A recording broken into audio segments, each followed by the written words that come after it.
All right, I think I've seen everybody, so I'm going to call this City Council workshop to order for Tuesday, March 6, 2018.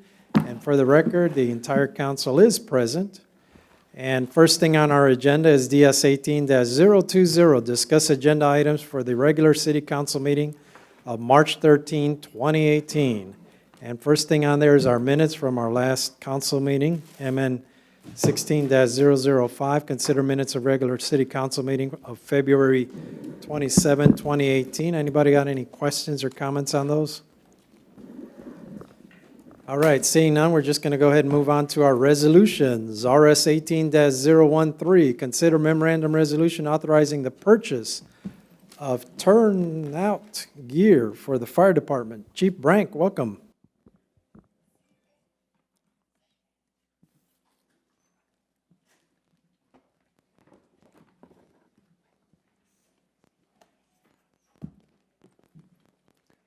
Mayor, Council, the item that we have before you is the purchase of turnout gear for the Killeen Fire Department. The Killeen Fire Department provides turnout gear for our firefighters to include, I need to do this. Killeen Fire Department provides turnout gear for our firefighters to include coat and trousers. We did conduct a wear test to determine the best gear. We did price comparisons of the selected gear. We did comparisons with North American Fire Equipment Company, which is NAFCO, Dooley Tackleberry, and Casco Industries. North American Fire Equipment Company offered the best pricing.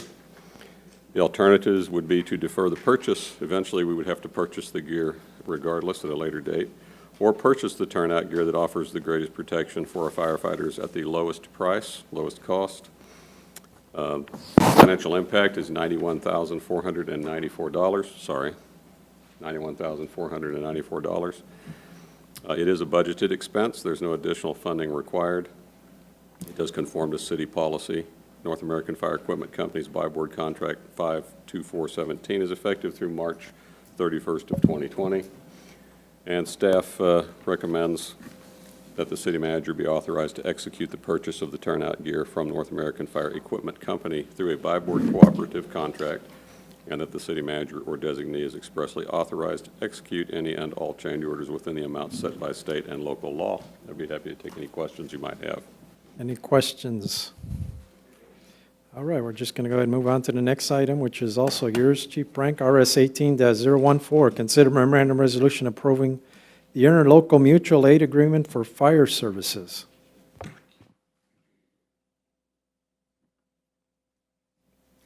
Thank you, Council, Mayor. So this item is an Interlocal Mutual Aid Agreement for Fire Services. The Interlocal Mutual Aid Agreement includes Killeen, Temple, Copperas Cove, Harker Heights, Belton, Central Bell Fire Rescue, and Morgan's Point Resort. It provides additional resources in complex incidents. Alternatives would be not entering into the agreement. If we did this, it would result in a lack of resources on very large-scale events. Entering into the agreement creates a cooperative between all local fire departments and provides depth of resources to mitigate large-scale events. The financial impact, in most cases, this saves money. And, of course, large-scale events are events that are unpredictable. We don't know when they're going to happen. All but the most catastrophic events are covered by this budgeted funds, and staff recommends that the city manager be authorized to execute the Interlocal Mutual Aid Agreement for Fire Services. Be happy to take any questions on this item. All right, thank you, Chief. Next is RS 18-015, consider memorandum resolution awarding bid number 18-07 for a contract with Big Chief Distribution Company, Inc., to purchase unleaded gasoline for the Killeen Fort Hood Regional Airport. Mr. Van Valkenburg, welcome. Thank you, Mr. Mayor, Council, City Manager, City Attorney. The Aviation Department sells gasoline to various rental car companies at the regional airport. Our monthly sales average about 4,100 gallons. We take weekly small quantity deliveries, and due to that reason, we are not compatible with the Texas Fleet Fuel contract. We put out for bid in January. We received the bids in February. One bid was received from Big Chief Distributing Company. The bid was deemed responsive and responsible just for a term of 1 year, beginning in April with an option of 1 year extension. We considered a couple alternatives. One was to award the contract to Big Chief, one was to reject the bid. However, we do recommend alternative one. It makes sense. They do provide the required product at a competitive market price. And very importantly, there are no other known fuel suppliers in our region to provide the small delivery quantities that we require at a reasonable price. Therefore, we recommend the City Council approve the contract with Big Chief Distributing and authorize the city manager to execute same and any amendments within the amount set by state and local law. I'll answer any questions you may have. Questions? Mr. Johnson? I was looking in the staff report, and it said gross profit of 1,600. By chance, do you have any idea what the net profit might be? We can get that number for you. Okay, We can, I'm just we'll look curious. that up and send it up. I can tell you that we've already exceeded that for this year. Okay, perfect. Thank you. So but we'll get that for you. All right, anybody else? All right, thank you, Mr. Van Valkenburg. Moving on to RS 18-016, consider memorandum resolution authorizing the execution of change order number 18 to McLean Construction, Inc. for the Tremere Road Widening Project. Mr. Olson? Thank you, Mr. Mayor. This item is change order number 18 for Tremere Road Widening Project. If you'll recall, this project has two specific components. The first is the federally funded widening of Tremere Road, and then the second component is a locally funded widening of W.S. Young, extension of Lowe's Boulevard, and the addition of a signal at Walmart Boulevard and Lowe's Boulevard intersection.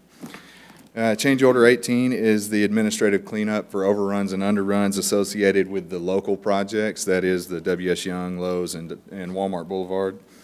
This change order is a net credit back to the project of $89,716.96, and you can expect to see a future change order for the companion federally funded portion of the project.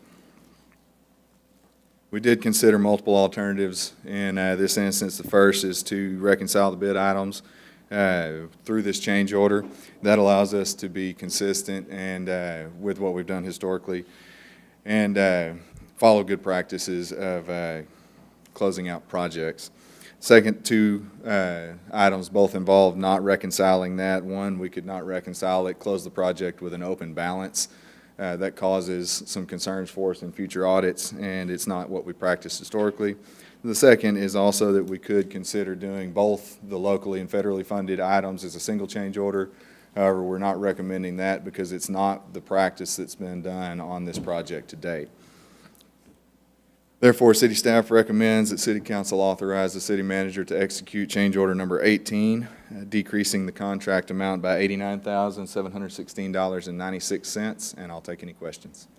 Questions? None? All right.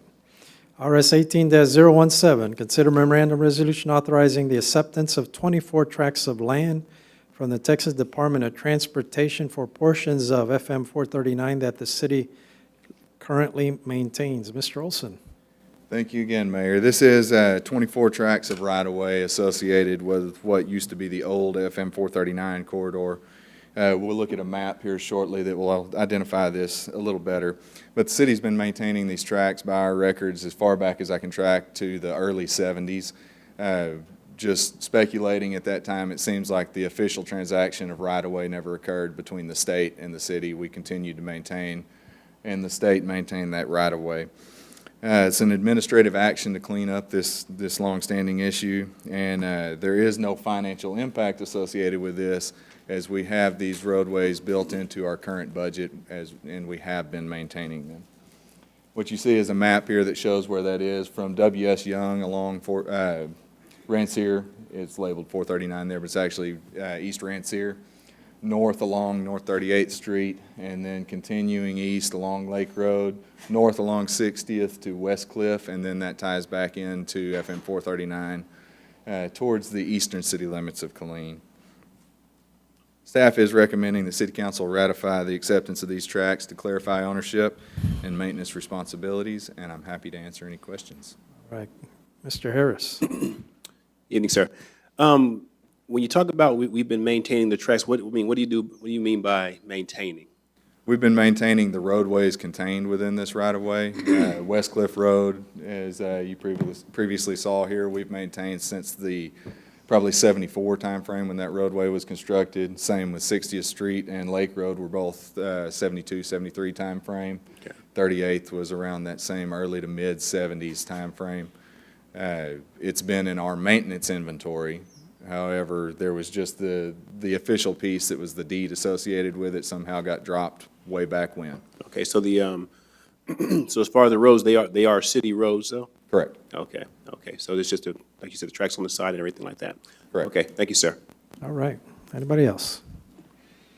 All right. Thank you, Mr. Olson. Thank you.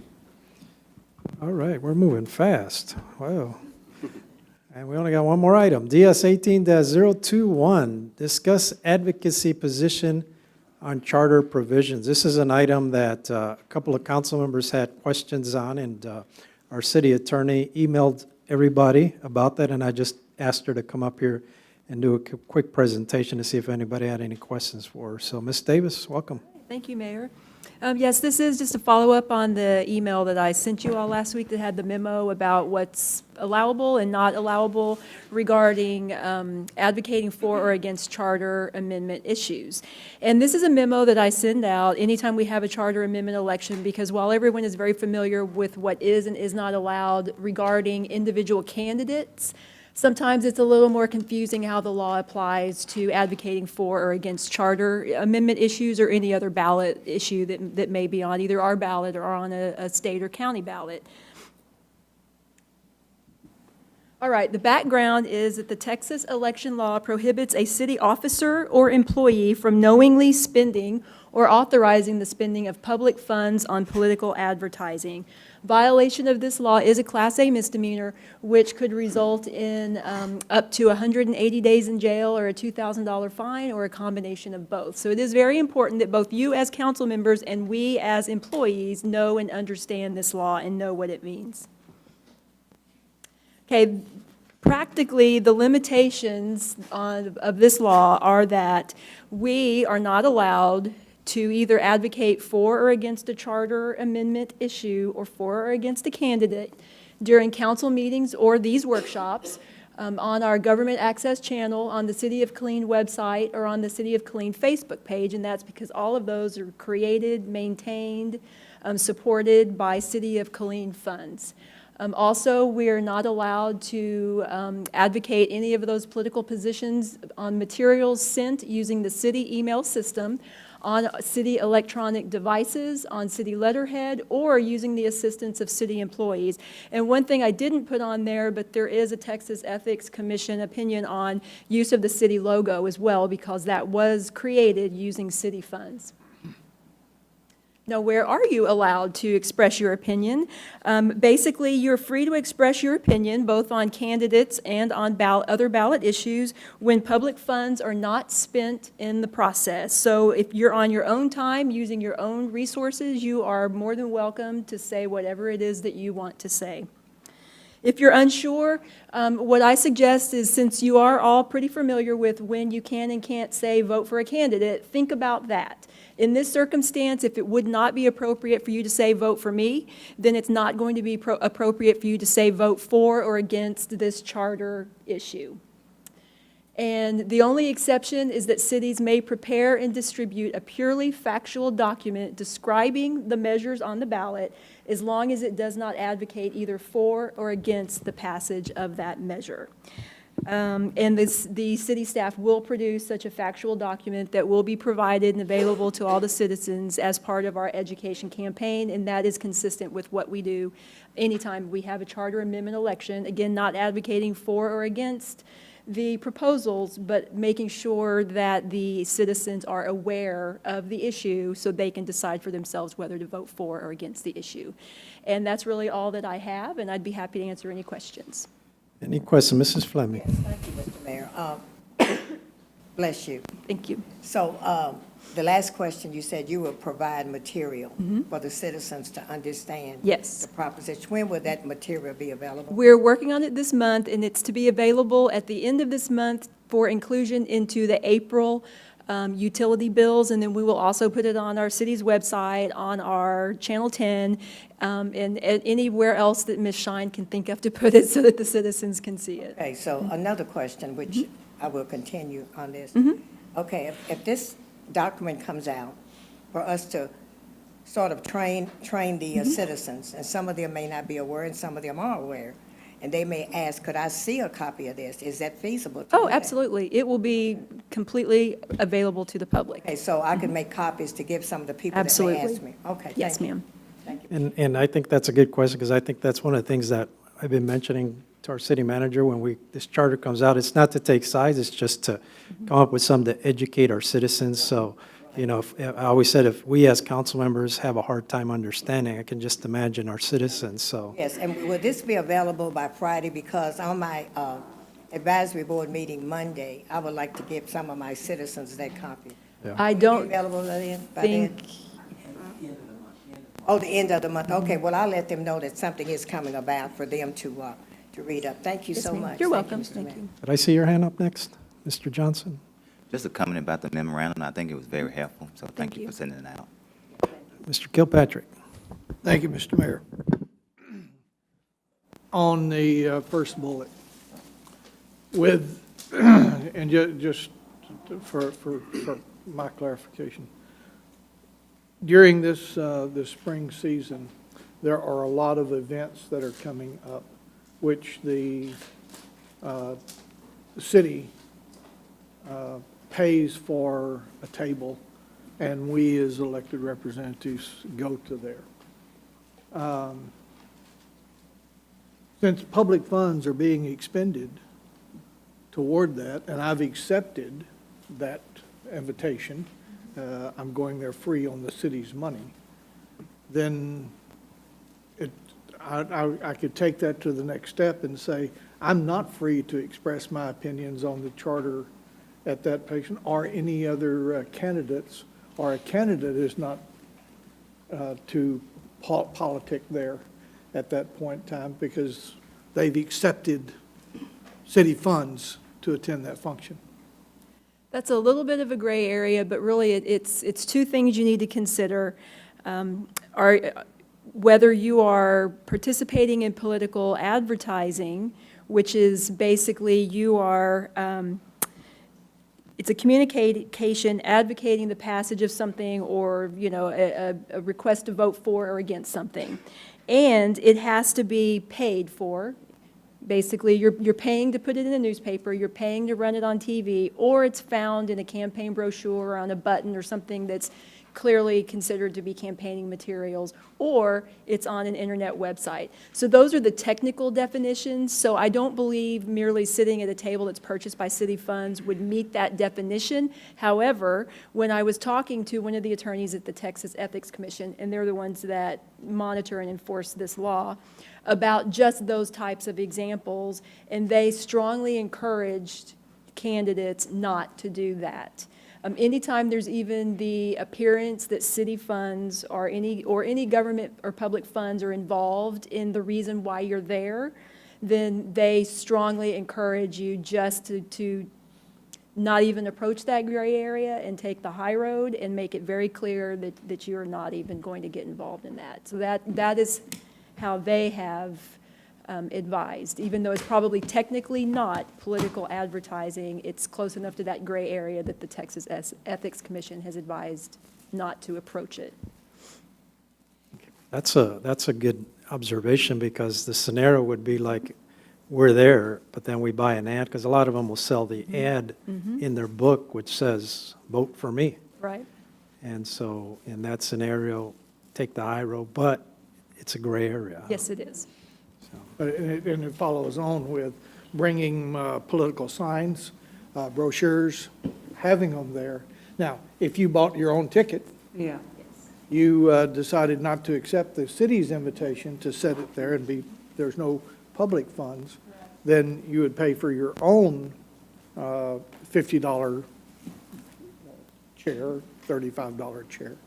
Then it would seem to me everything would be removed. Right.